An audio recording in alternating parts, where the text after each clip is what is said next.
നമസ്കാരം. ഇന്ന് നാം ചർച്ച ചെയ്യുന്നത് ബാംഗ്ലൂർ സ്റ്റോണിനെ കുറിച്ചാണ്. കൂടുതൽ ആളുകളും ചോദിക്കുന്ന ഒരു കാര്യമാണ് ബാംഗ്ലൂർ സ്റ്റോൺ എന്താണ്?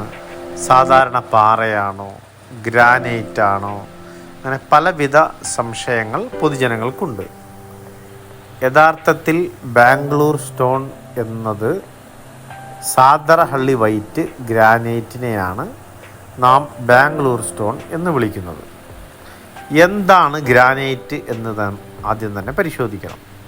യഥാർത്ഥത്തിൽ ഭൂമിയുടെ ഭൂവലയം ക്രസ്റ്റിനകത്ത് മാഗ്മ ശീതീകരിച്ച് ഉണ്ടാകുന്നതാണ് ഗ്രാനൈറ്റ്. ഏകദേശം 650 ഡിഗ്രി സെൽഷ്യസ് മുതൽ 1200 ഡിഗ്രി സെൽഷ്യസ് വരെ വെന്ത് തിളച്ച് മറയുന്ന അവസ്ഥയിലായിരിക്കും മാഗ്മ ഉള്ളത്. പിന്നീട് ഈ മാഗ്മ ഭൂമിയുടെ ടെക്ടോണിക് പ്ലേറ്റുകളുടെ ചലനം മൂലം മുകളിലേക്ക് ഉയരുകയും ഏകദേശം 1.5 മുതൽ 3 ബില്യൺ വർഷങ്ങൾ വരെ ഭൂമിയുടെ അടിയിൽ കിടന്ന് വളരെ സാവധാനം തണുത്തുറഞ്ഞ് രൂപീകൃതമാകുന്ന ഒരു ഏകശില പാറയാണ് യഥാർത്ഥത്തിൽ ഗ്രാനൈറ്റ്. ശീതീകരണ സമയത്ത്, ഇത് തണുത്തുറയുന്ന സമയത്ത് ക്വാർട്സ്, ഫെൽഡ്സ്പാർ, മൈക്ക എന്നീ മിനറൽസ് ക്രിസ്റ്റലുകളായിട്ട് രൂപപ്പെടുന്നു. അതിനുശേഷം ടെക്ടോണിക് പ്ലേറ്റുകളുടെ ചലനം മൂലം ഈ ഗ്രാനൈറ്റ് മുകളിലേക്ക് ഉയർന്നു വരികയും പിന്നീട് മണ്ണെല്ലാം മാറ്റുന്ന സമയത്ത് മനുഷ്യൻ ഇത് കണ്ടുപിടിക്കുകയുമാണ് ചെയ്യുന്നത്. അതുപോലെ തന്നെ ആളുകൾ ചോദിക്കുന്ന ഒരു ചോദ്യമാണ് നമ്മുടെ നാട്ടിൽ കാണുന്ന സാധാരണ പാറയും പാറക്കല്ലും ഗ്രാനൈറ്റും ഒന്നാണോ എന്ന്. എന്നാൽ അതിൻ്റെ ഉത്തരം വളരെ വ്യക്തമാണ്, അല്ല എന്നുള്ളതാണ് വ്യക്തം. കാരണം സാധാരണ പാറകൾ മണ്ണിൻ്റെ ചലനവും ആന്തരിക ഘടനകളും മൂലം രൂപം കൊള്ളുന്നതാണ്.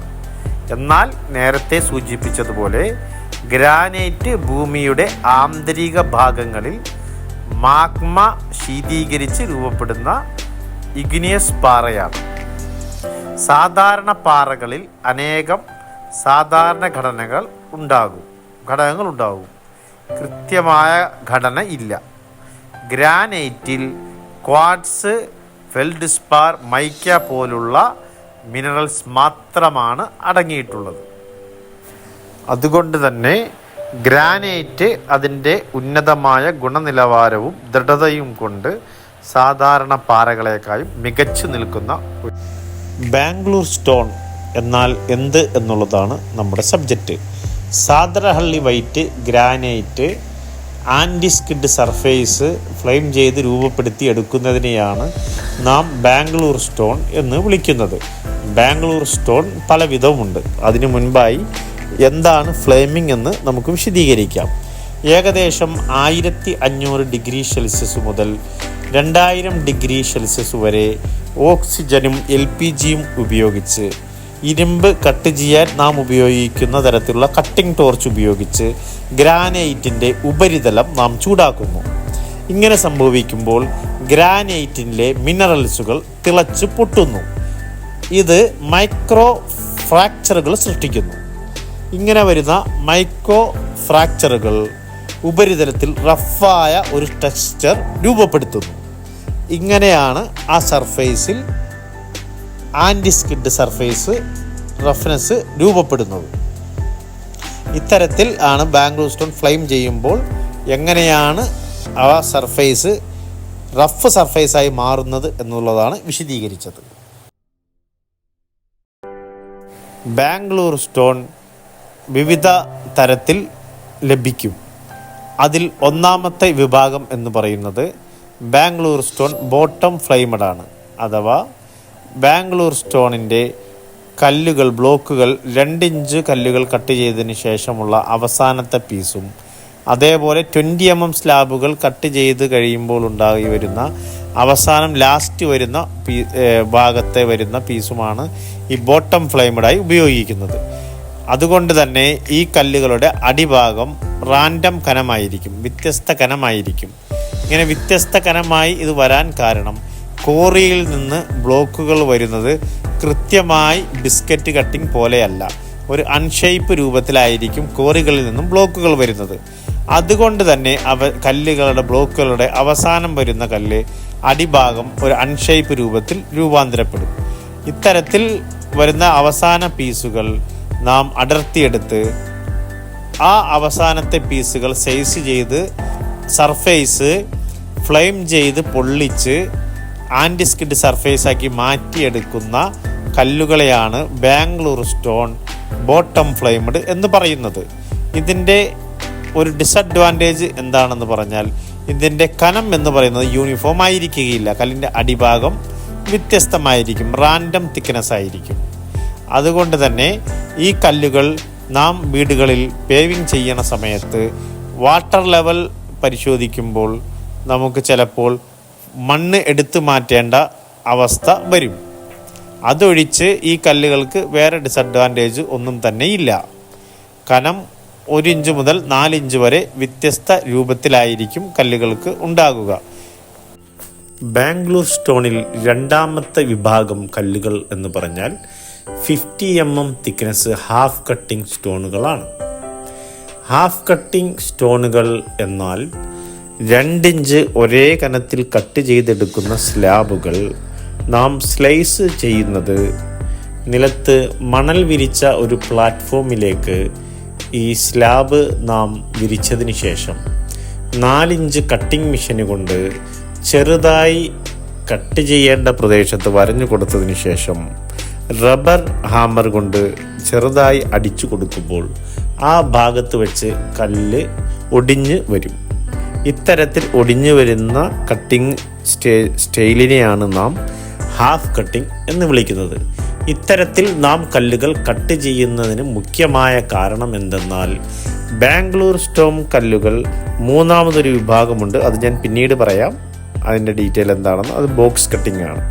ഈ ബോക്സ് കട്ടിംഗ് കല്ലും ഹാഫ് കട്ട് തമ്മിലും പ്രധാന വ്യത്യാസം എന്തെന്ന് വെച്ചാൽ ഇതിൻ്റെ സൈഡ് കട്ടിങ്ങിൽ 1 ഇഞ്ച് കട്ടിങ് കഴിഞ്ഞതിന് ശേഷം ഹാഫ് കട്ടിങ്ങിൽ റഫ് സർഫേസ് ആയിരിക്കും. അതിന് കാരണം നേരത്തെ സൂചിപ്പിച്ചതുപോലെ 4 ഇഞ്ച് കട്ടിംഗ് മെഷീൻ കൊണ്ട് ജസ്റ്റ് വരഞ്ഞു കൊടുത്തതിന് ശേഷം റബ്ബർ ഹാമർ കൊണ്ട് ജസ്റ്റ് മുട്ടിക്കൊടുത്ത് ഒടിച്ചെടുക്കുന്ന പ്രോസസ്സ് ആയതുകൊണ്ടാണ് സൈഡ് കട്ടിങ്ങിൽ തിക്നെസ് എല്ലാം ഒരേ ഈക്വൽ തിക്നെസ് ആയിരിക്കും.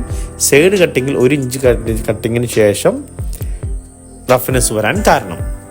ഇത്തരത്തിൽ കല്ലുകൾ കട്ട് ചെയ്യാൻ കാരണം നമുക്കറിയാം, നാം ഒരു സ്ട്രക്ചറൽ ബിൽഡിങ്ങിൽ പോലും ഒരു പ്ലിന്ത് ബീമിന് മുകളിൽ നാം ബ്രിക്ക് വർക്ക് സ്റ്റാർട്ട് ചെയ്യുമ്പോൾ അവിടെ ചിപ്പ് ചെയ്തതിന് ശേഷം ഗ്രൗട്ട് ഒഴിച്ച് ചിസൽ കൊണ്ട് ചിപ്പ് ചെയ്ത് അതിനുശേഷം ഗ്രൗട്ട് ഒഴിച്ചതിന് ശേഷം മാത്രമാണ് നാം ബ്രിക്ക് വർക്ക് സ്റ്റാർട്ട് ചെയ്യുകയുള്ളൂ.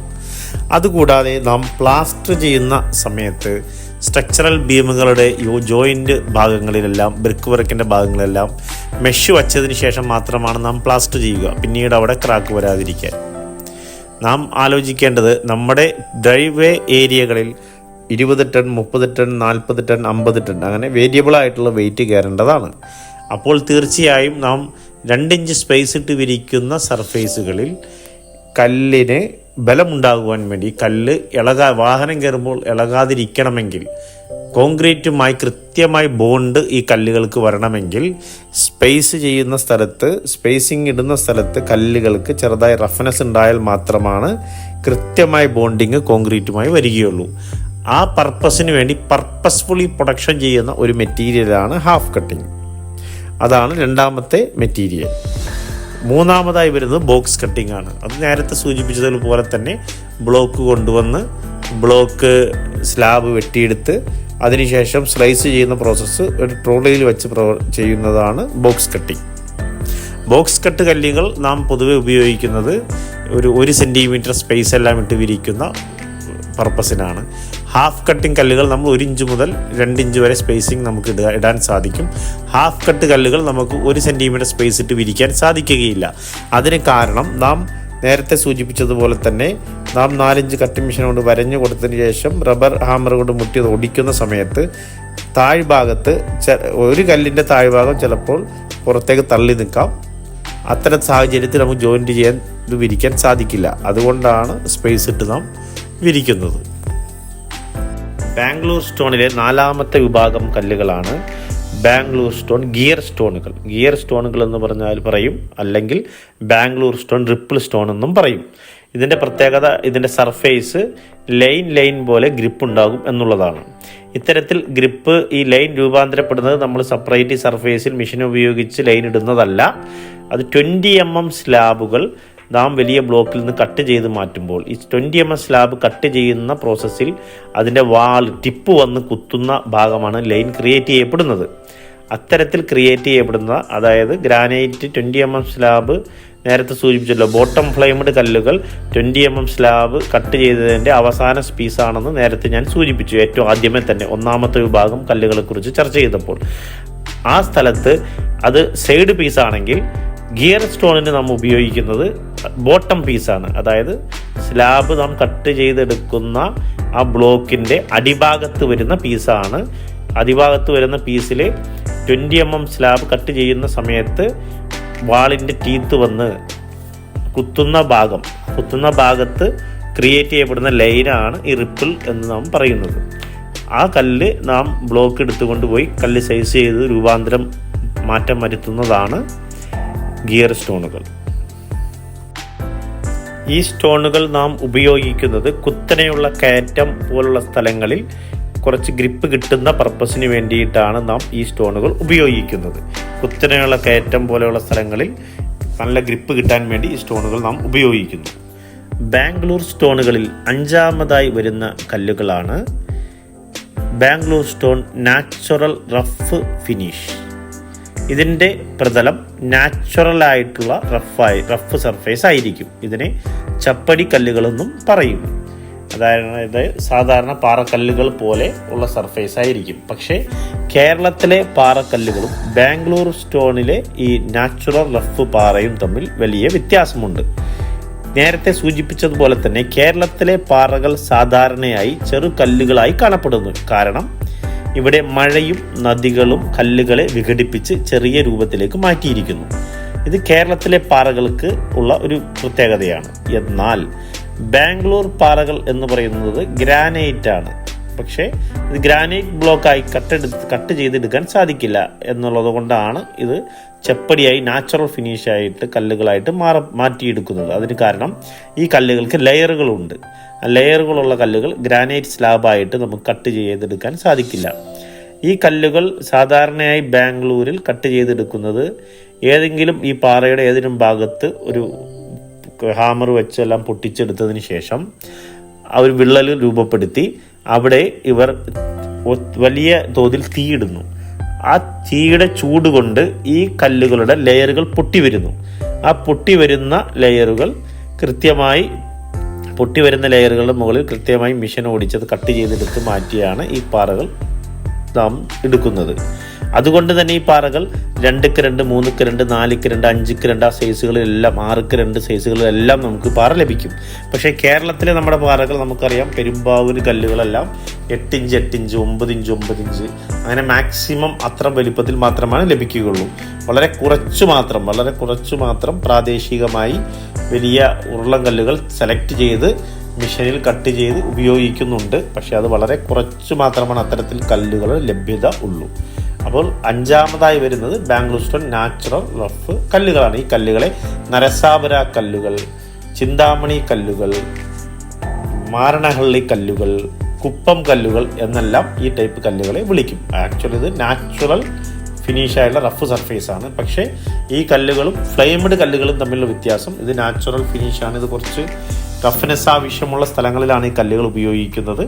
കയറ്റമുള്ള സ്ഥലങ്ങൾ, അങ്ങനെയുള്ള സ്ഥലങ്ങളിലെല്ലാമാണ് ഈ കല്ലുകൾ ഉപയോഗിക്കുന്നത്. എന്നിരുന്നാലും ഈ കല്ലുകളെക്കാളും എല്ലാം ഭംഗി ഉണ്ടാവുക സ്വാഭാവികമായിട്ടും ഫ്ലെയിംഡ് കല്ലുകൾക്കാണ്. കാരണം ഈ കല്ലുകൾ നമ്മുടെ കേരളത്തിൻ്റെ സാഹചര്യത്തിൽ വിരിച്ചു കഴിയുമ്പോൾ ഇതിൻ്റെ സർഫേസിലുള്ള ചെറിയ നാച്ചുറൽ റഫ് സർഫേസുകളിൽ ഉണ്ടാകുന്ന കുഴികളും കാര്യങ്ങളും എല്ലാം ഉണ്ടാകുമല്ലോ. അത്തരമുള്ള കുഴികളെല്ലാം വെള്ളം ഡ്രോപ്പായി കിടക്കുകയും പിന്നീട് അവിടെ പായലും പൂപ്പലും പിടിക്കാനുള്ള സാധ്യതയും ഉണ്ട്. അതുകൊണ്ട് തന്നെ കേരളത്തിലെ മാർക്കറ്റുകളിൽ ആളുകൾ ഉപയോഗിക്കുന്ന നാച്ചുറൽ പേവിംഗ് സ്റ്റോണുകളിൽ ഒരു 5% മാർക്കറ്റ് ഷെയർ മാത്രമാണ് ഇത്തരത്തിലുള്ള നാച്ചുറൽ റഫ് കല്ലുകൾക്ക് ഉള്ളൂ. ഈ കല്ലുകളുടെ തിക്നെസ് 3 ഇഞ്ച് മുതൽ 4 ഇഞ്ച് വരെ തിക്നെസ് വരും. അത് ഈ കല്ലുകളുടെ ഒരു പ്രത്യേകതയാണ്. നല്ല തിക്നെസ് ഉള്ള കല്ലുകളാണ് ഈ കല്ലുകൾ. ഇത്രയുമാണ് നോർമലായിട്ടുള്ള ബാംഗ്ലൂർ സ്റ്റോൺ കല്ലുകളുടെ വിവരണങ്ങൾ. എന്നാൽ ഇത് വൈറ്റ് ബാംഗ്ലൂർ സ്റ്റോൺ കല്ലുകളെക്കുറിച്ചുള്ള മാത്രമായിട്ടുള്ള വിശദീകരണം മാത്രമാണ്. ഇതുകൂടാതെ നമുക്ക് വ്യത്യസ്ത തരത്തിലുള്ള ഫ്ലൈമഡ് കല്ലുകളെല്ലാം ലഭിക്കുന്നതാണ്, വ്യത്യസ്ത ഫിനിഷുകളിൽ ലഭിക്കുന്നതാണ്. അതിൻ്റെ വിശദാംശങ്ങളെല്ലാം അടുത്ത നമ്മുടെ ചർച്ചകളിൽ നമുക്ക് ചർച്ച ചെയ്യാവുന്നതാണ്.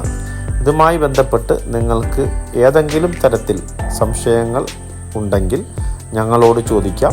ഇതിൻ്റെ ഡിസ്ക്രിപ്ഷനിൽ ഞങ്ങളുടെ നമ്പറുകൾ കൊടുക്കുന്നുണ്ട്. ആ നമ്പറുകളിൽ വിളിച്ചാൽ ഇത്തരത്തിലുള്ള കല്ലുകളുമായി ബന്ധപ്പെട്ടിട്ടുള്ള സംശയങ്ങളെല്ലാം ഞങ്ങൾ പരിഹരിച്ചു തരുന്നതാണ്. അതുപോലെ തന്നെ ഇനിയുള്ള നമ്മുടെ സെക്ഷനുകളിൽ കല്ല് വിരിക്കുന്ന വിധം എങ്ങനെയാണെന്നും അത് എത്തരത്തിൽ ശ്രദ്ധിക്കണമെന്നുമുള്ള വിശദാംശങ്ങളെല്ലാം നാം നൽകുന്നതാണ്.